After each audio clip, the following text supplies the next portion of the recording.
everyone, welcome to the horror show. I'm Cecil, Laird. Luis Hernandez. I'm in Fuego here. Marcia. Indeed. And we're here to talk about the original Texas Chainsaw Massacre. Classic. Directed by Tobe Hooper. Now this one is not a, we're actually doing this because we got a Patreon request for the third movie. And so I figured if we're going to review the third movie, we might as well just do the series. So we're starting off with this one. Are we going to do the ones after? Prequels? I don't know. Like I don't know yet. Maybe not right away. Maybe not right away. There's so much to watch. You should do Next Generation. Yeah. It's a good one. It's a long time since I've watched it. Renee Terrible. Zellweger. Anyway, we're not talking about that one. Reconnaissance. We're talking about this one, and this is the original. This launched this series. This is actually one of the original slashers as well, because it came in the 70s as opposed to the 80s. Yeah. But yeah, so let's get into it, guys. Let's talk about our overall thoughts on this one. I'll start and say that it's obviously a classic for a reason. I don't feel like it holds up as well as a classic as Halloween does. Okay. As a pinnacle of filmmaking, you know, because Halloween was actually very, very good filmmaking. Texas Chainsaw still maintains that super grittiness, almost amateur look. Yes.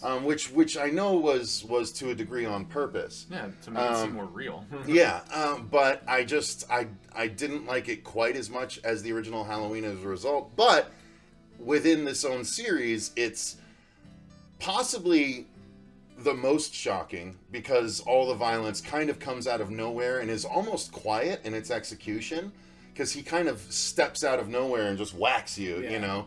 It's not... It's every kill isn't a set piece the way it becomes in later movies and in most slashers nowadays. So I think it deserves a lot of credit as a result of that. So it's that low budget brutality that makes it feel so real. real. So I still think it's extraordinarily effective as a horror movie. Extraordinarily effective as a horror movie. Just not as polished as a horror movie as some of the other ones, even of its time. But I still love it. So Lou, your thoughts? This one is definitely one of my favorites. I have a special place in my heart for 70s horror, and yeah, this was one of those sleepover movies. The first time I saw it, I was staying at a buddy's house. He's like, "Hey." It was the second one for me. Was it? That chili. And not that, but like my mom also likes to tell a story that like the last movie she watched before she went into labor with me was Texas Chainsaw Massacre. Aww. So, Gotcha. But no, yeah, it's definitely one of my favorites. You know, you said it's like one of the original slashers. I think it's a little different from your typical slasher. I think that's what makes it so special. You know, I just said it's one of the firsts. Yeah, one of the first. But it's just so it's drastically. Before Halloween. Oh yeah, all the it came out others, with '74. So 73. yeah, and I love I love the amateur handheld style. You know, and I love the acting because then it's almost like they weren't acting. It's almost like someone just put a camera there and said, all right, let's see how this plays out. And like it felt kind of authentic. So no, it's definitely one of my favorites. So Fuego. Yeah, it's a shocking film, I think, and it adds to the realism aspect as well because of the fact that you've got the like radio reports and stuff that you hear, and it doesn't really go out and say, you know, that it's real. It doesn't boast that and try to get you into that mindset. But just when those two first find the home and he gets pulled into and like the metal door gets shut and everything. When I was rewatching that, because it's on Shudder right now, you can watch it there. I was just like, damn, this movie, it's shock and awe. It really is. Things get nasty really, really quickly, and it doesn't really let up the rest of the way, especially with, you know, girl getting put on the meat hook and everything. Yeah, that's a classic and, scene, man. Oh man. Although I must say, when they put them on the meat hooks in the remake, I did like cringe like this. Because the guy tries to get himself off and he keeps falling back on. Yeah. They did take that up a notch a little bit, but the original is pretty shocking, especially for back then. Can you imagine being back then? Well, what's interesting about this movie and what makes it work is like it's it's called Texas Chainsaw Massacre, so that implies something. You know what's going to in the 80s, it was considered video nasty, so it was kind of like, oh, we got to ban this movie. Yeah, it was banned in the UK. And when you watch it, you're like, wow, this movie really has no gore. There's like no gore. There's no blood. Well, it's a lot of illusion to it. It's all implied or was off-screen or just shown. Like, not shown, but... Yeah, as I was reading, it was done deliberately because they were trying to get a PG rating. Yeah. And they didn't get it. They still gave it an R rating. That's why so much happened off-screen and was implied as far as the violence goes.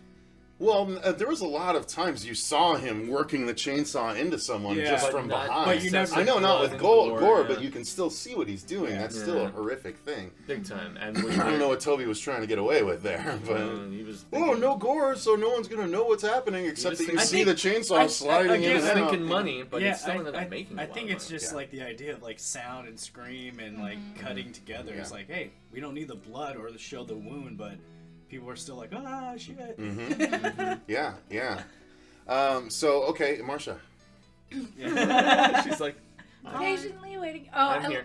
I love this movie, and when I rewatched it, I remembered why I love this movie so much, because it's just like you guys were pointing out, like it surprises you, it sneaks up with you. I still screamed through the movie. Really? Like, yeah, like it still got Really? me, Wow. and that says a lot. Like, Yeah. it's been a long time since I've watched this movie, but like it just, I just felt it. Like everything about it put me like, it like submerged me into the world.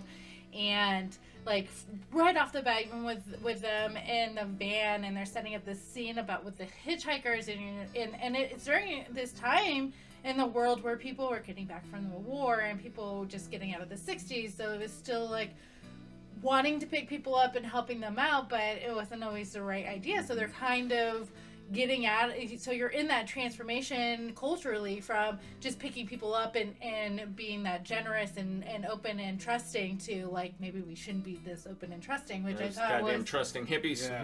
which was I thought was really interesting. I'd And forgotten about that scene too until I was rewatching it. Yeah. It's good enough. you know, and it like it was so, I mean, like you said, everything was so authentic and it felt so real, and it just really brought you into that world, and that world is a crazy world. Like people, like the real, like, you know, real monsters are humans, and to me, I mean, that is real, and it can happen, and that it pulled me in, and I thought there were so many great things about this movie that just it just reminded me again like how much I loved it. The same thing when I rewatched, you know, Halloween. I was like, oh god. So are these your top two series then? Yeah. Yeah, because I remember you really liking Chainsaw 2, and I was like, I always thought it was Halloween, and then I'm like, no, I think it's actually both that I remember Marcia really liking. I love them. Like, it's something about the classics that just kind of ground you and remind you of like why you love horror so much, and why we have what we have now is because of these creators who just brought us there. You weren't in on the Leatherface review, though, were you? I don't think so. No, you need to watch that, and I want to get your opinion now. So yeah, we should do the series, and we can do a Leatherface Revisited, because I did review it, and I didn't like it at all. But I wonder if you'd have a different opinion. The third one? No, no. Oh, the recent recent one. one. Oh, was God, Stephen Dorff. Don't even get me and started. Man. It was delayed all those times let me, for a let reason. me tell you something. I went to see that in theaters. Did you? Yes, 'Cause I it went had a by limit- myself. It had a limited theatrical. No? I went by myself, and I got up and I left. I didn't even finish it. I said, you know what? Nope, I'm done. I'll be honest. After Next Generation, every Texas Chainsaw Massacre, like the remakes and this, just don't hold up to. Oh, like, the remakes are awesome. Those You're first wrong. four. Well, haven't they? No, made- the remakes are Sorry. Yeah, yeah, and actually, as I found out, the person who wrote the first one wrote and directed the Next Generation one, which I had no idea about until I was like sifting through the Wikipedias and whatnot. And I don't remember Next Generation. Anyway, we need to focus on this movie. Keep getting off on the other ones. Reeling it back in. So, Yeah. the story of this one is just a group of young, hippie-minded folk run afoul of a evil family in the Texas highway area who happen to butcher people and put it out as meat. Yeah. And Being in Texas soon. so what's interesting is that I had forgotten that the majority of the kills happen in the first 45 minutes, and then the back half of the movie is her dealing with the family and trying to escape. I was like, holy Complete, crap. they are. complete, like lunacy, Yeah. chaos. Yeah, and you'd think that the complete lunacy and chaos would be in the area when the majority of them are getting killed, but no, it's in the her It's like- versus family. Yeah, area. it's like what they do with the lone survivor. Like they don't kill her. They toy with her. They mess Yeah. with her. The problem, like, here's the thing. I love this story in this movie. The problem comes with all these other movies that use this as the exact same fucking story. Yeah. You know, like, It's the prototype. and including its Two did own something series. different. Two did something different. Two did something different, but a lot of them Vastly are the different in same tone. story. A lot of them, even within this own series, are the same story. But there's even others like Exit to Hell is a freaking Texas Chainsaw ripoff big time, and like that's not the only one. There's a lot of Texas Chainsaw ripoffs. Well, yeah, without Texas Chainsaw Massacre. But that's why you have to respect this original you version have and this House original of story. Thousand Corpses. Right, that too. Wrong Flipping turn. way. Even Yeah. the hills have eyes. Yeah, no, I Wouldn't have agree. Big time, you're right. I agree. So yeah, that's the nice thing about this one. It's the original, and it's like, oh, okay, crazy hillbilly family. Not really. Well, kind of hillbilly. Backwoods. Oh, yeah, big I mean, not, but they're highway, you know, so not Yeah. even really backwoods. They're Backwards near highway. yeah, exactly. Creepy ass hicktaws. Exactly, creepy ass Yeah. Hicktaws, and Inbred, probably. probably so. So this was the originator of it, and man, it's just so disturbing. And what was honestly disturbing, and what I want to give a lot of credit to, I guess maybe I'm jumping ahead, but is the set design and the art design of the film. Yeah. Because that whole house was a freaking nightmare to witness any given corner of that house. I would be like, oh, I'm fucked. Yeah.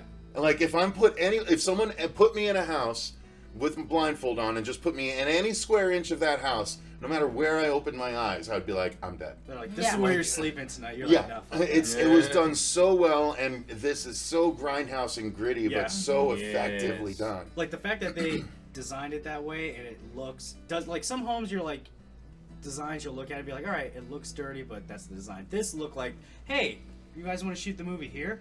Yeah, Yeah. right. You're right. That's Hey, a good they way just to walk put it. in and be like, yeah, this looks, yeah, we can do it Yeah, here. this is Yeah, appropriate. all right. Yeah. Look, we don't even add any skulls or skeletons Yeah. or bird bones. Yeah. But it's all here. It's already here. And even the gas station. But sorry, but yeah, well, okay, so let's finish that out. Let's finish out the art design and stuff, and then we'll circle back to the acting and everything. Yeah.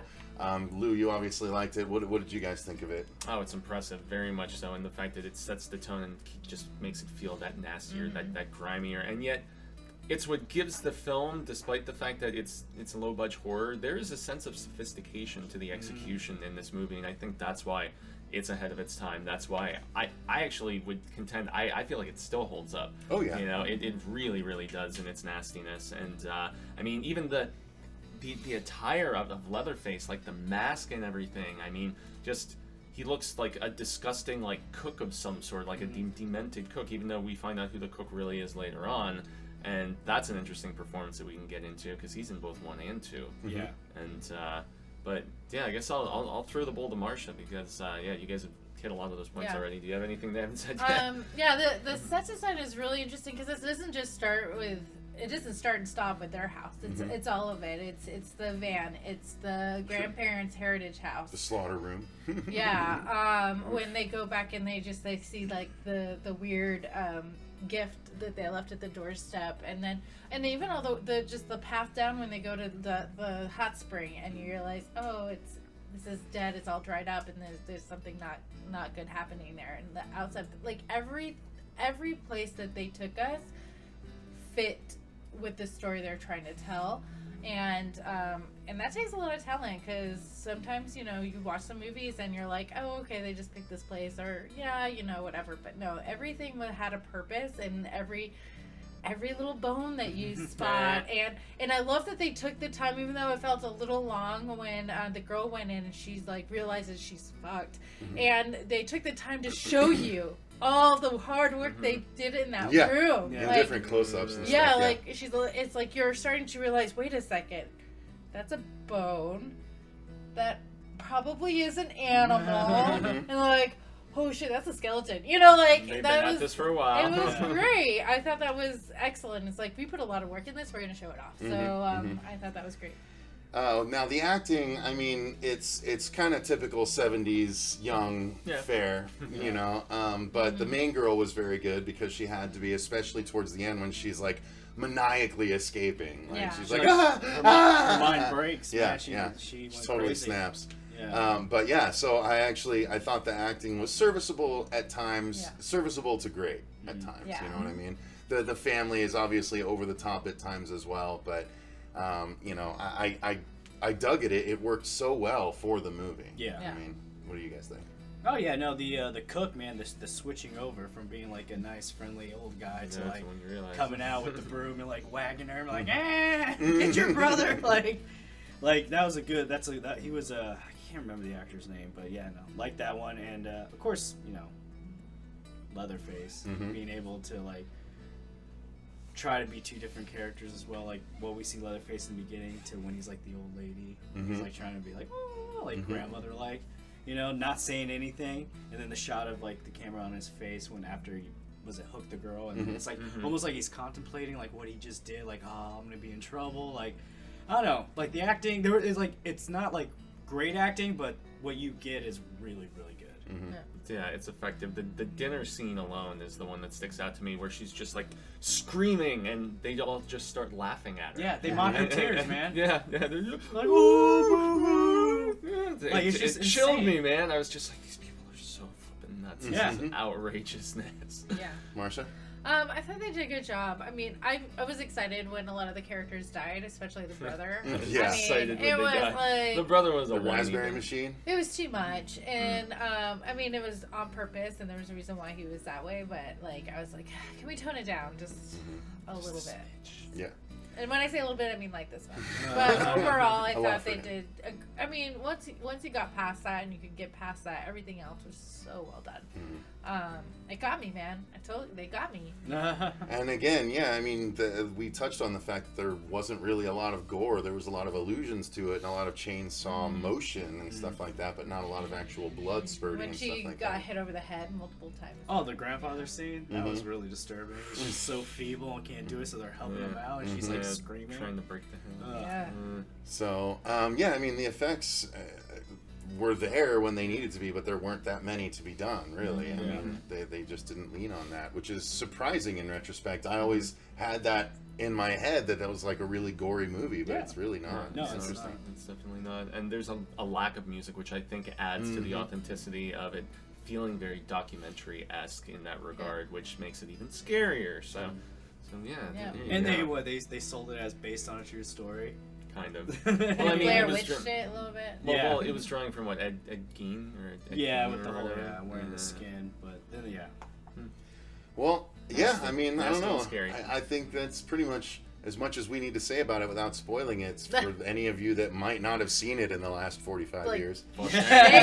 Like, come on. So why don't you guys let us know in the comments down below, what do you think of this original Tobe Hooper directed Texas Chainsaw Massacre movie? It's pretty good. Do you enjoy it, or is it, I don't know. I don't know. I don't think there's anyone that doesn't enjoy this movie. have you guys ever met Tobe Hooper?